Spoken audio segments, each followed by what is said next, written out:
Nah, oleh sebab itu dalam kalimat yang singkat saya ingin mengingatkan kepada diri saya dan kepada kaum muslimin, apa yang harus kita pandang tentang pendidikan anak. Yang pertama, kita harus meyakini mendidik anak itu ibadah. Tarbiyatul abna, tarbiyatul aulad ibadah. Yang pertama, kita harus yakin dengan seyakin-yakinnya bagi seorang mukmin bahwa mendidik anak itu ibadah. Dan ibadah yang sangat agung. Kenapa dikatakan ibadah?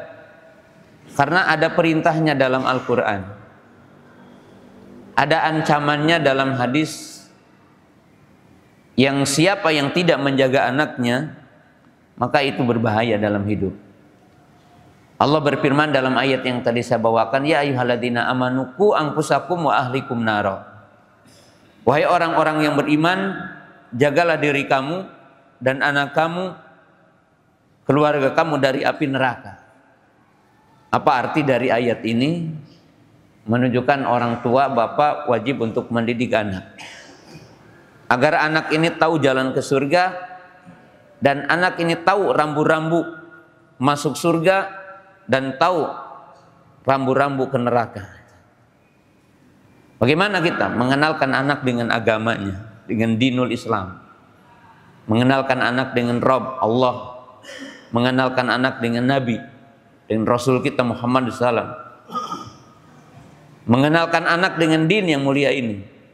Apa yang Allah Ta'ala perintahkan kepada kita, apa yang Allah larang. Orang tua berkewajiban. Nabi SAW mengatakan, ma min abdin istar'ahu ra'iyah walam yahhu binasihah illa lam yajid raihatal jannah. Nabi SAW mengatakan, tidaklah seorang hamba Allah berikan satu nilai kepemimpinan, kecil ataupun besar,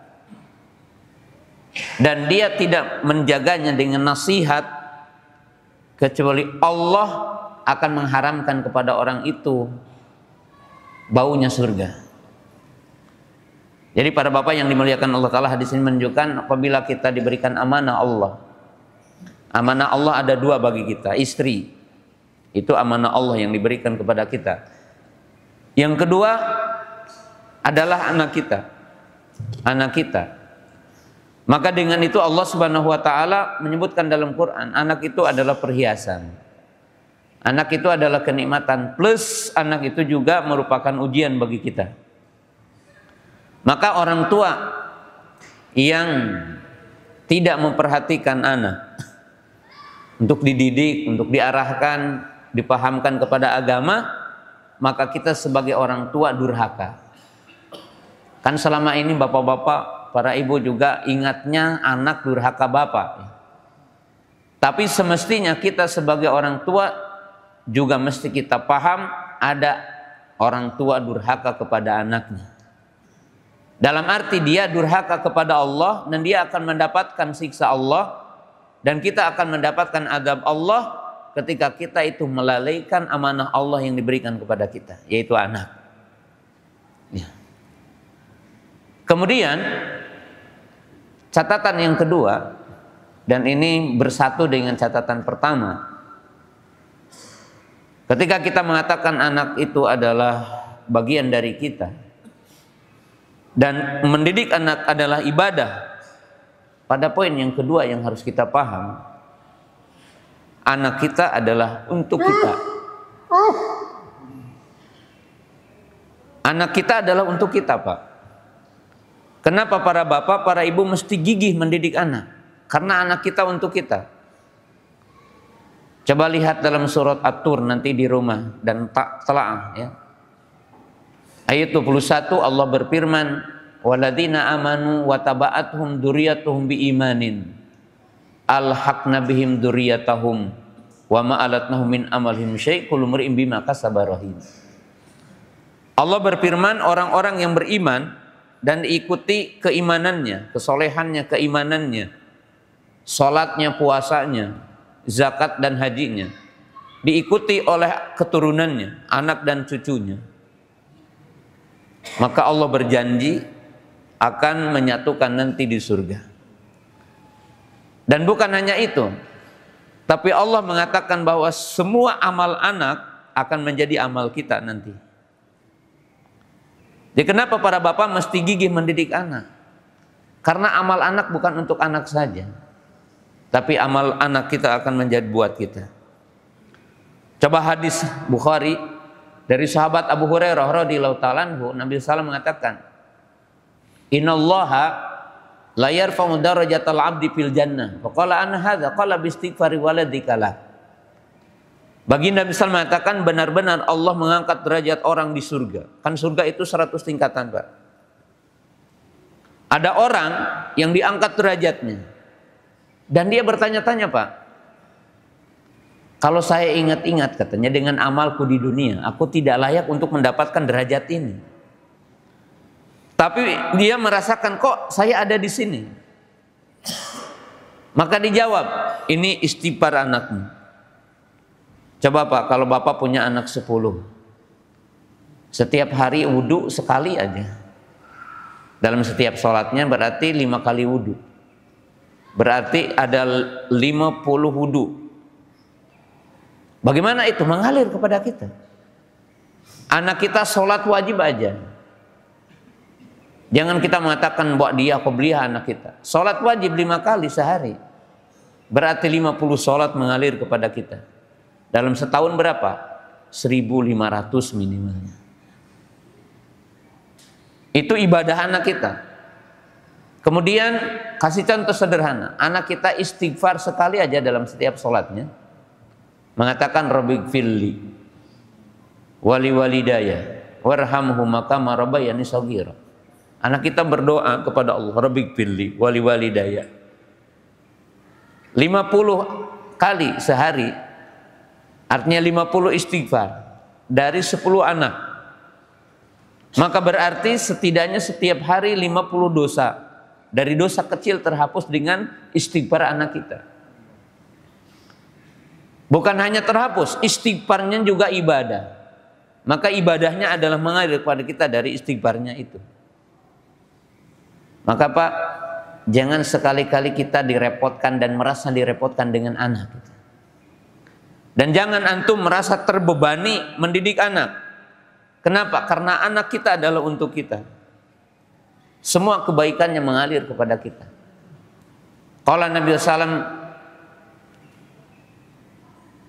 sab'u asya'in yajri alal abri, yani yajri sawabu alal abri wa huwa fi qabrihi.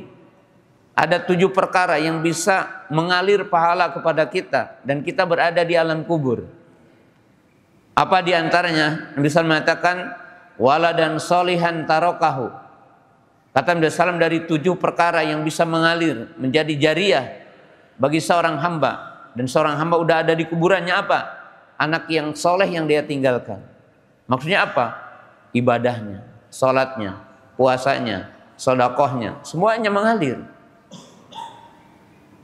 Maka tidak boleh ada orang tua, ada seorang ibu, seorang bapak yang merencanakan ataupun dia menyekolahkan anaknya dengan satu harapan nanti kalau dia udah kerja bisa jadi ATM buat kita. Tidak boleh, Pak. Bahkan mungkin sebagian orang tua mengancam-ngancam kepada anaknya. Kamu, aku kuliahkan, kamu jadi ini, jadi ini. Lalu menekan-nekan anak agar memberi kita. Pak, kalau dunia, anak kita ngasih rumah, anak kita ngasih mobil mewah, semuanya akan ditinggalkan oleh kita. Dan belum tentu juga bermanfaat buat kita. Tapi kesolehan anak kita, kebaikan anak kita, iman anak kita, itu dipastikan mengalir kepada kita bagi orang yang mendidik anaknya dengan ikhlas. Jadi ini nilai yang sangat agung bagi kita bersama, Pak. Bagaimana kita yakin mendidik anak itu adalah satu amalan yang berharga buat kita. Kemudian yang ketiga, hanya langkah yang ketiga, bagian yang ketiga, bagaimana mendidik anak. Qala ulama kun solihan li abnaik. Jadilah kamu orang yang soleh demi anakmu. Lihat Pak, surah An-Nisa di ayat 9. Allah berfirman, "Waliyahshal ladzina law taraku min khalfin dzurriyyatan di'afan khafu 'alaihim falyattaqullaha wal yaqulu qawlan sadida." Ayat ini menggambarkan gini. Ada nggak di antara bapak yang tidak gundah dengan anak kita? Bapak yang memiliki sifat kasih sayang dan tentunya masih lurus gitu ya. Kita yakin bahwa kita itu punya satu kecemasan buat anak kita. Dan cemasnya orang tua kepada anak mesti dari dua sisi. Satu, cemas tentang agamanya bagi kita orang mukmin. Cemas anak kita seperti apa nanti?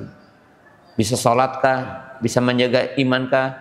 Bisa menjaga tauhidkah? Bisa menjaga norma atau enggak? Kita gundah. Demikian juga kita gundah dari sisi dunia, normatif dan tidak haram bagi kita gundah. Ketika kita punya anak, kita berpikir gimana ya anak kita, makan mereka, rumah mereka, masa depan mereka, kerjaan mereka. Itu manusiawi. Tapi apa yang menyebabkan dan bisa menjadikan anak kita diprediksi baik setelah kita? Maka Allah Subhanahu wa taala menyebutkan tadi dalam surah An-Nisa ayat 9, "Waliyahshal ladzina law taraku min khalfihim dzurriyyatan di'afa." Kata Allah, dan takutlah kamu kepada Allah. Orang-orang yang merasa gundah dengan keturunan yang ditinggalkannya lemah. Ada orang kaya, anak-anaknya masih kecil, dia berpikir gimana ya nanti harta saya bisa nggak didapati mereka gitu. Gundah, jangan-jangan ada saudaranya, jangan-jangan diambil gitu kan ya. Bahkan kalau kita anak kita banyak, terkadang kita gundah, apakah kakaknya akan peduli dengan adiknya gitu nanti.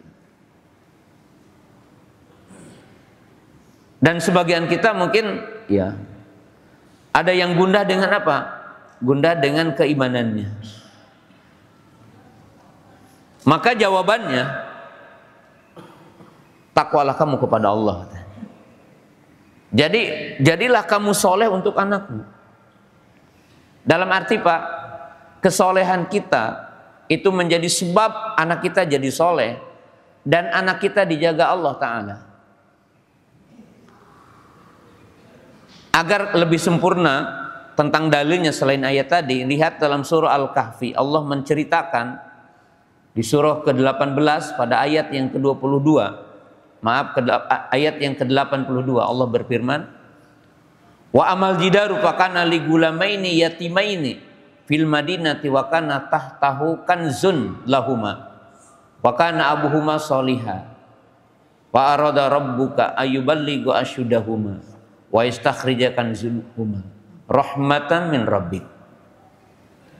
Dalam ayat ini dikisahkan ada dua anak yatim yang diwarisi, ditinggal berupa seberangkas emas gitu.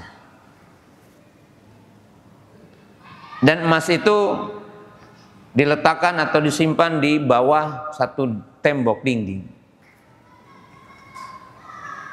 Kemudian di sini dikatakan dalam perjalanan Nabi Musa dengan Khidir, sebutkan adapun tembok di bawahnya ada, ya katakan supaya mudah ya, berangkas emas gitu, milik kedua anak yatim. Kemudian Allah Ta'ala menjaga si harta itu sampai kedua anak itu dewasa. Dia bisa menggunakan hartanya dan dia bisa faqih bagaimana mengelola hartanya. Lalu pesannya apa? Wa kana abuhuma sholihan. Dan bapak kedua anak itu soleh. Jadi artinya Pak, Para ulama mengatakan gini, Pak, kalau bapak itu lemah ketika mau ibadah, mau sholat malam malas, mau sholat qobliyah malas, maka berikan dorongan, saya sholat untuk anakku. Bukan berarti tidak ikhlas. Al-Imam Hasan Basri dan para ulama terdahulu mengatakan, kalau aku melemah ketika akan ibadah kepada Allah, maka ingat dengan anak, katanya. Sholat malam karena saya ingin soleh anak saya, karena saya ingin terjaga keimanannya, kesehatan anak kita. Maka dikatakan kun solihan di abdaik, jadilah kamu orang yang soleh untuk anakmu. Subhanallah. Ya. Ini kaidah. Dan saya tidak banyaknya karena waktunya.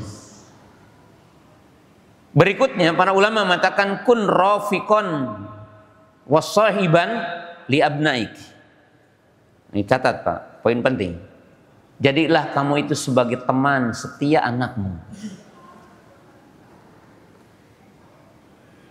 Kita para bapak yang dimuliakan Allah Ta'ala, sering kita membuat tembok dengan anak kita. Bahkan mungkin, mohon maaf, sebagian orang tua menjadikan tempat duduknya tidak boleh disentuh oleh anaknya. Sebagian diantaranya sampai gelasnya juga dipisahkan, gelas orang tuanya dengan gelas yang lainnya. Kemudian dibikin satu yang anak itu pokoknya bapaknya ini sebuah monster gitu yang di rumah itu, yang kira-kira sosok yang dibikin untuk anak itu takut itu. Itu keliru Pak. Yang benar, bikinlah anak kita nyaman dan jadilah kita teman setia. Imam Ibnu Katsir ketika menafsirkan surah Ali Imran ayat 164, laqad manallahu 'alal mu'minina id ba'atsa fihi rasulan min anfusihim. Kenapa Rasul itu diutus dari bangsa yang sama, dari jenis yang sama, bukan dari malaikat dan bukan dari bangsa jin, tapi dari bangsa kita. Tidak ada Rasul kecuali manusia. Tidak ada Rasul kecuali manusia.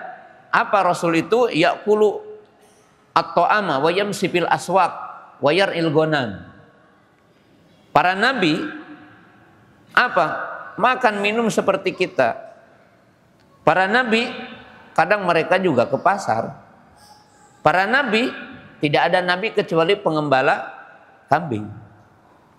Jadi sebagai satu perjalanan untuk menjadi kuat jadi pemimpin. Sama. Kenapa Allah mengutus nabi dari jenis yang sama, yaitu manusia? Untuk apa? Liyujalisuhu wa yukallimuhu wa yukhatibuhu wa yas'alunahu. Supaya apa? Supaya ada interaksi. Apa? Bisa duduk bersama, bertanya bersama, saling bertanya, menghitab satu dengan yang lainnya. Yang dimaksud di sini Pak, pendidikan itu kebersamaan, pendidikan itu membersamai, pendidikan itu mendampingi. Itu pendidikan.